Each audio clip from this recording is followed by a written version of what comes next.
Поредната ситуация от деня ви.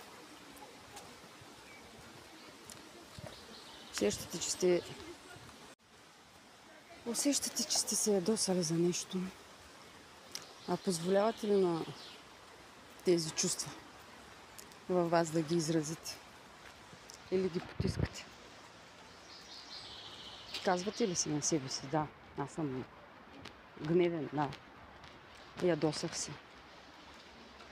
Ако не го правите, вие разболявате тялото си. Хубав ден. И все пак